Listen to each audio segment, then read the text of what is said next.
작년에 처음으로 이제 수익률 3자리 이상을 달성했다고. 반도체 기업 좋죠. 근데 내 피부에 투자하고 좋아지는데 그걸로 돈을 벌 수 있는 것만큼 좋은 게 있을까요?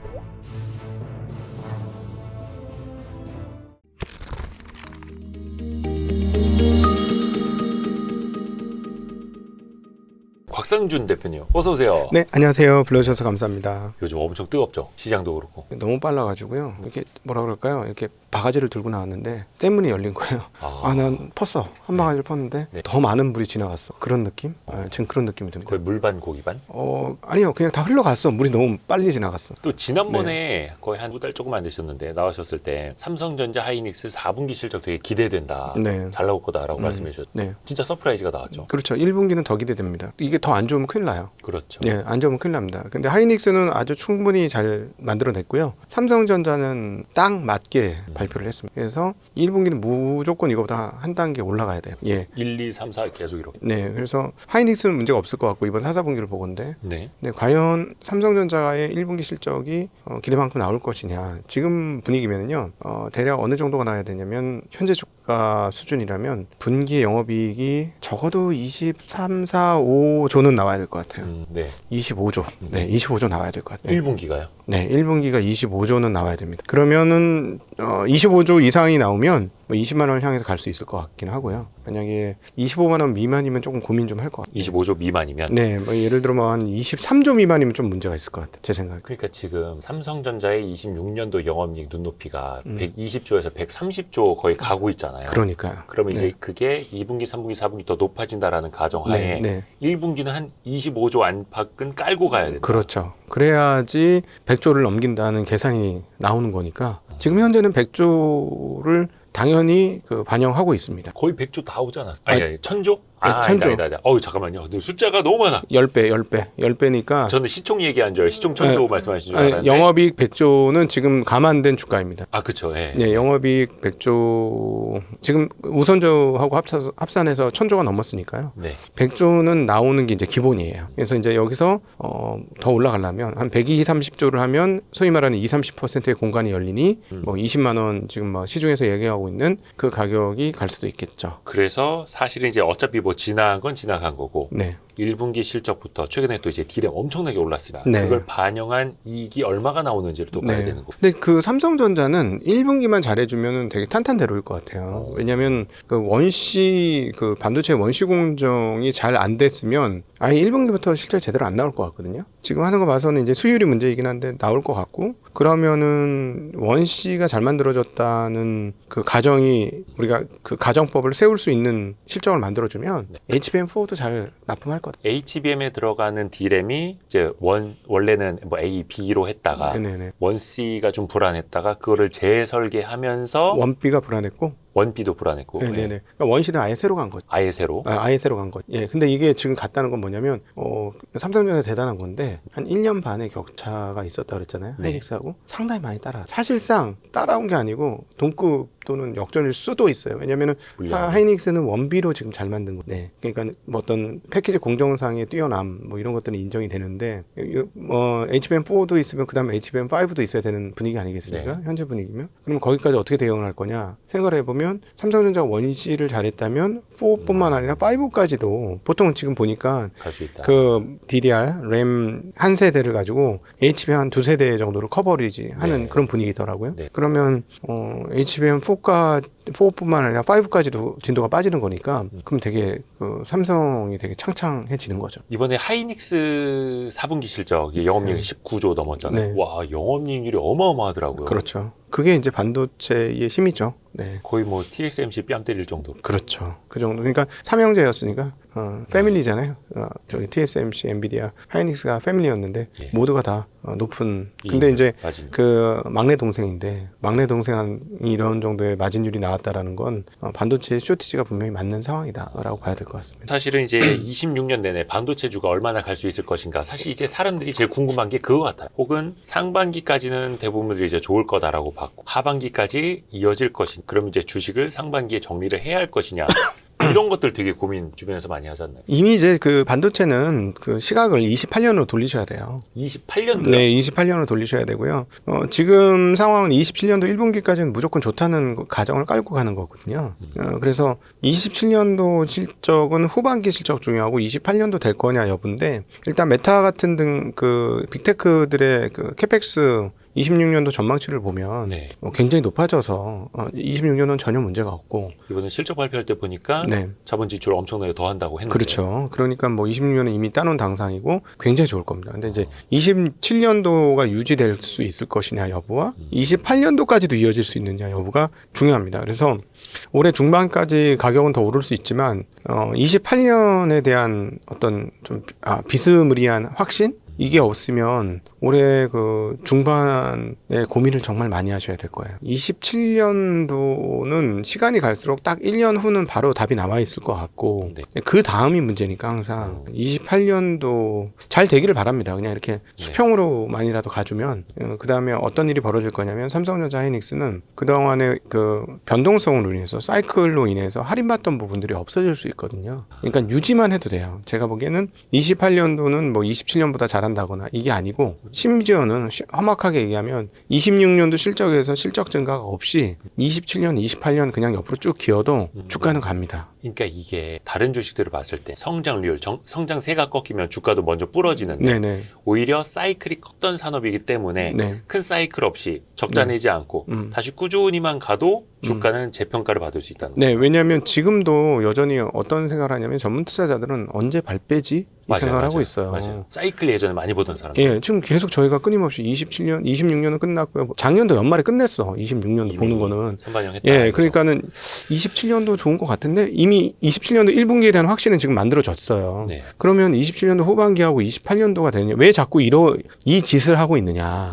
26년도 초입에 왜 28년을 얘기하는 이런 웃기는 꼴을 보이고 있느냐? 네. 탈출을 못하면 죽었으니까 과거에. 왜냐하면 이 사이클이 너무 꺾어지니까. 다운 사이클 전에. 뭐 수십조 돈 벌던 게 수십조 돈 벌던 사업이 갑자기 적자로 전환됐잖아요. 그러니까 이거에 대한 트라우마가 굉장히 있어요, 투자자들이. 그래서 전문 투자자들은 야 이거 호시탐탐하다. 이거 도대체 언제 도망쳐? 언제 도망쳐? 분명히 여기 이거 반도체는 태어난 이래로 사이클이 없었던 적이 없었는데 이번만 피해갈 수는 없으니 대비를 해야 될 텐데 이 생각 지금 모두가 다 하고 있는 거예요. 그래서 그러니까 사이클이 아니고 이게 내려갈 거라고 생각하니까 그런 거잖아요. 그렇죠. 내려가지 않고 옆으로 기어준다. 그래서 28년까지 옆으로 기어준다라고 생각하면 사람들이 조금 더 가격을 많이 줄 겁니다. 이게 우리가 21년도에는 슈퍼사이클이라고 해서 절대 반도체가 안 떨어질 것 같았으나 네. 아주 그냥 비명 행사하지 않았습니까? 네네, 그렇죠. 그때는 이어질 거야라고 했다 떨어지니까 작살이 났었고 네네. 지금은 다들 언제 떨어질까? 언제 팔까? 이거 보고 있는데 21년, 22년 너무 당했잖아요. 그러니까 예. 그 트라우마가 또 있어요. 예, 그 트라우마 굉장히 큽니다, 지금. 네. 근데 과거의 그 틀에서는 지금은 좀 벗어날 필요가 있고 그래서 더더욱 HBM을 비롯해서 이게 기존의 사이클이 있는 그 뭐라고 할까 그냥 범용 디램은 더더욱이 아니니까 맞춤형으로 가고 그래서 이 시장이 또 이어질 것이다. 이 논리가 지금 더 힘을 얻고 있잖아요. 그렇죠. 그런데 문제는 뭐냐면 22년도, 23년도에도 왜 그렇게 꼬그라졌느냐. 오더컷이 나왔으니까 꼬그라진 거예요. 그렇죠. 아니 그러니까 삼성전자 하이닉스가 바보도 아닌데 엄청난 물량을 미래도 보지도 않고 무조건 만들었다? 디램값 현재 높으니까 무조건 만들었다? 아니에요. 설득 당했으니까 지은 거예요. 우리가 다 사갈게요. 이랬는데. 그렇지. 그거를 영업단에서 얘기했지. 분명히 얘기했을 거예요. 이건 안 봐도 비디오인데 왜 제가 이런 말씀을 드리냐면 그 재작년인가 하이닉스에서 캐펙스 담당하는 사람이 이제 요청이 들어와도 설비 투자는 확실한 검증을 거쳐서 하겠다 이런 톤으로 다 얘기했어요. 네. 무슨 말이냐면 이렇겠지. 너무 뻔한데 영업하는 친구들이 여기서 여기 이렇게 확정 졌어요. 계약금도 준대요. 다 서류도 다 받아왔어요. 이러니까 빨리 이거 증설을 하셔야 돼요. 이만큼 요구하는데 이거 팔 수 있어요. 빨리 팔아야 되니까. 이러고 계약서 들고 뛰어왔겠죠. 그래서 만들었겠죠. 그래? 진짜야? 확실해? 이러면서 만들었겠죠. 근데 나니까 뭐야? 죄송한데 저 계약금 안 받을 테니까 좀 물려주세요. 네, 컷입니다. 죄송합니다. 저희가 죽게 생겼어요. 뭐 이러지 않았겠어요? 근데 문제는 뭐냐면 그렇게 하고 나면 гля심해서 다음에 자르면 되잖아. 네. 근데 또 갑이니까. 상대가 누구냐? 고객이. 상대가 뻔하잖아요. 네. 뭐 애플, 그다음에 중국 업체들 몇 개, 그다음에 엔비디아 이런 업체들이잖아요. 그럼 얘네들이 그때 상황이 어려워서 오더컷 다시 팔아줘. 이러면 팔아야죠. 팔아야죠. 네. 이게 그러니까 어쩔 수가 없는 거야. 그러니까 이거를 지금 안 당하고 싶은 거지. 그래서 또 하나의 변수는 공급이 는다는 뉴스가 나왔을 때 시장이 버틸 수 있을 것이냐. 이것도 되게 중요합니다. 아주 재미난 게 그저께 ASML 그 수주 네. 잔량 나왔는데 네. 상당히 높은 전분기 대비 엄청나게 높은 수준의 수주 잔량이에요. 그렇죠. 이건 뭐냐면 이거 누가 사간다는 거죠. 삼성 아니면 하이닉스. 물론 이제 인텔도 있고 네.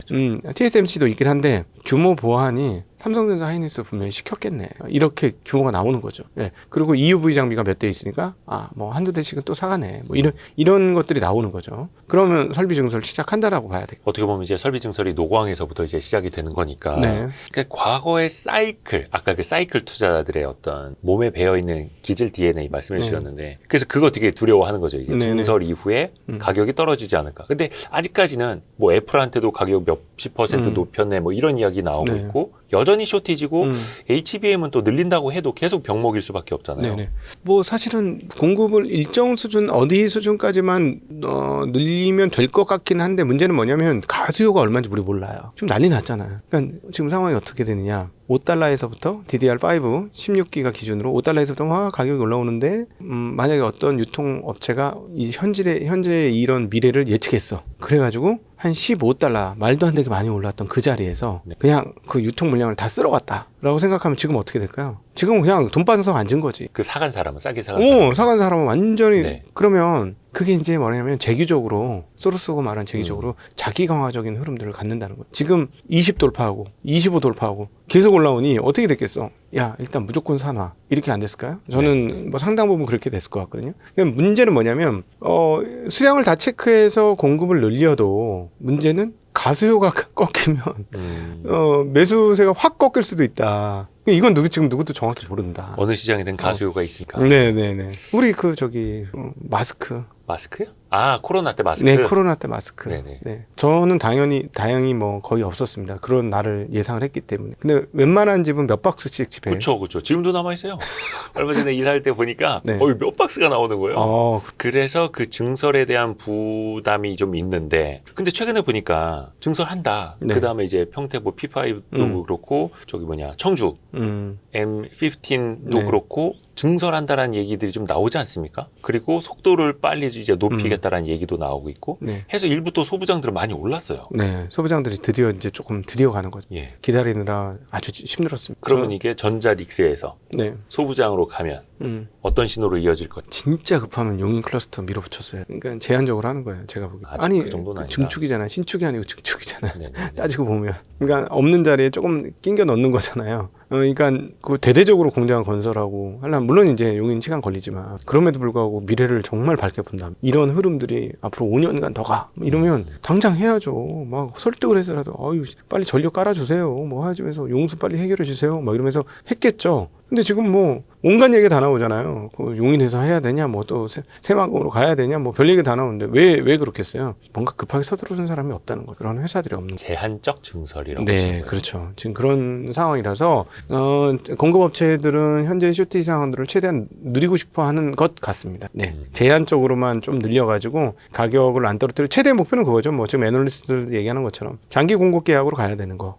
그게 이제 최대 목표인 걸로 볼 수 있을 것 같습니다. 취소 불가능한 확정 계약. 네. 장기 계약. 네. 그 기대감이 참 있는데 아직까지 그 뉴스는 별로 없고. 네. 오늘 컨콜했는데 그 장기 계약에 대한 얘기가 나왔나 모르겠네요. 아무튼. 근데 시장은 일단 그걸 기다리고 있어요. 뭐 그게 되면 이제 소위 말하는 멀티플 상향 요인이 되는 거죠. 사실은 지금 삼성전자 하이닉스에서 실적도 실적입니다만 중요한 게 멀티플 상향을 만들어줄 수 있느냐. 이게 매우 중요하죠. 마이크론 테크놀로지하고 지금 실적이 2배 차이 나거든요. 하이닉스가 분기 실적으로 보면은 2배 높습니다. 영업이익 기준으로 네. 2배나 높은데 마진율도 더 높고요. 근데 주가는 마이크론이 더 높아요. 시총. 네. 그렇죠. 네, 시총은 마이크론이 더 높으니까 한국은 한국적인 상황도 분명히 작동을 하고 있고 그리고 또 거기에다가 추가적으로 멀티플도 제대로 못 받고 있고 이게 있어서 요 멀티플 풀리는 게 사실 보유자들 입장에서는 훨씬 중요한 문제가 될 수도 있다. 그래서 이번 하이닉스 같은 경우는 배당 더 확대하고 자사주도 12조 원어치 소각을 하고 네.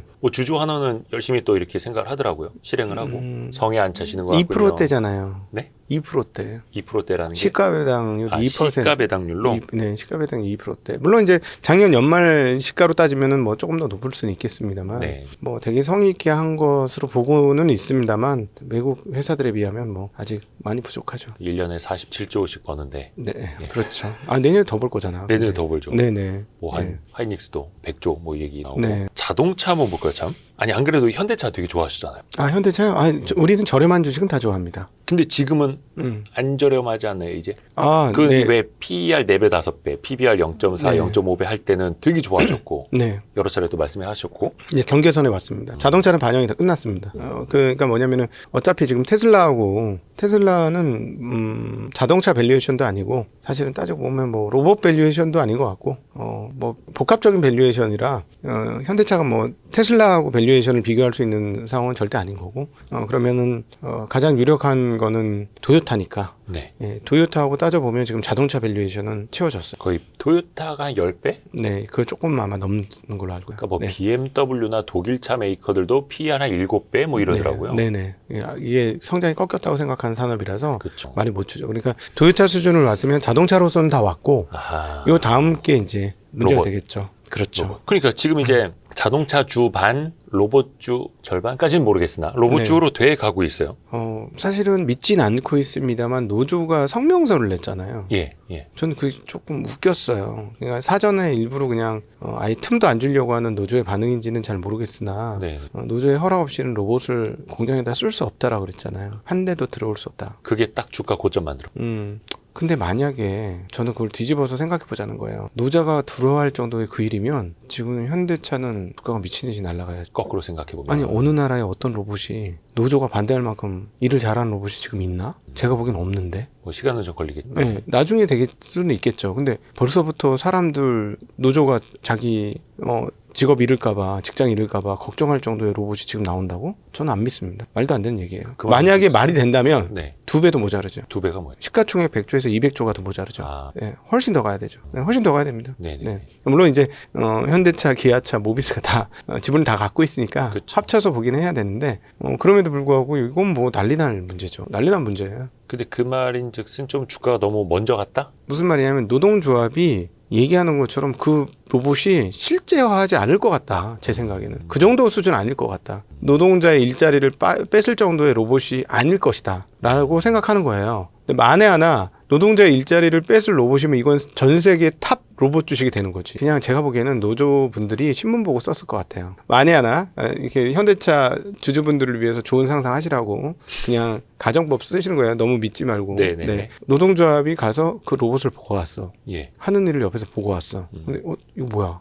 이거 진짜 우리 일자리 뺏겠는 걸? 이래서 정말 그 어떤 두려움 속에서 그러면 그런 성명을 썼다. 이거는 뭐 그때부터 이제 대환장 파티가 나는 거죠. 테슬라의 옵티머스가 쓰인다고는 하지만 제한적으로 쓰인다 분명히 얘기했어요. 그렇죠. 예. 그런데 노조가 와서 이거 안 돼, 못 들여놔. 우리 직업 뺏겨. 이 정도면 진짜 만약 이 정도면 구글도 한번 보스턴 다이나믹스에 대해서 기대가 된다 얘기를 했지만 예. 아니 지금 현대차는 그 로봇 안 들어가도 돼요. 만약에 그게 사실이면 그 로봇 쓰고 싶은 데가 얼마나 많겠어. 아, 다른 회사들이. 네, 그러면 글로벌리 기업이 되는 거예요. 세계 최고의 로봇 회사가 갑자기 되는 거예요. 근데 거기에 대주주가 현대차 그룹이 난리 나는 거지. 그건 아니라고 봅니다. 네, 그 주식을 하실 때는 이런 가정법은 쓰셨다가도 빨리 제자리로 들어오지 못하시면 시장에서 이렇게 호구됩니다. 약간 좀 오버슈팅 될 때요. 예, 그러니까 오버슈팅이 왜 됐는지를 아는 거는 괜찮지만 내 마음이 같이 오버슈팅 되면 이거는 안 되는 행동이고요. 그러니까 저렇게 생각할 수도 있겠네. 근데 대부분의 이제 문제가 뭐냐면 주식 투자자들이 보유를 하는 순간 보유 편향이 있으니까 이런 꿈을 꿔버린다는 거예요. 그렇죠, 그렇죠. 현실 도래하려면 10년 지나야 되는데 그냥 오늘 내일 그냥 다될 당장 것 같죠. 온 것처럼 꿈을 꿔버려. 땡겨오죠. 예, 그러면 안 되죠. 근데 시장 그런 메커니즘을 좀 움직이는 게 합니다. 그럼요. 예, 그래서 이미 몇몇 애널리스트들이 지금 약간 들떴죠. 흥분했어요. 이제 로봇 주식으로 봐야 된다 이러면서. 그러니까 아직 실적 추정치는 바 올라오질 않지만 멀티플만 달라지고 있는 거죠. 그렇죠. 기대감만. 그렇죠. 그러니까는 성장이 없던 기업이 성장이 달리니까 그동안에 자동차는 이익 대비 4배, 5배, 6배, 7배 이 정도 받으면 땡이었는데 갑자기 10배를 넘게 된 이유는 자동차 때문에 오른 건 아니다. 그다음 돈 잘 버는지는 알겠는데 이거 뭐야? 성장 동력이 있었네? 이렇게 되니까 이제 올리는 건데 이 성장 동력인 이 로봇이라는 게 요즘 우리나라 수많은 그 로봇주 보셨잖아요. 네.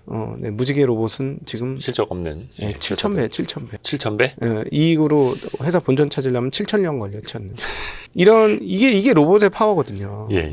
이게 뭐냐면 상상력 자극 1등이에요. 그러니까 왜냐면 무슨 생각을 하겠어. 정말 웃기게도 진짜 로봇 태권브이하고 아톰 생각하고 있을 거라니까. 와, 그 주식 사는 사람들. 14조가 넘었네요. 레인보우. 예, 이익 없잖아요. 사실은 7,000배가 말이 안 되는 게 그 7,000배 나올 수가 없어. 이익이 없었기 때문에.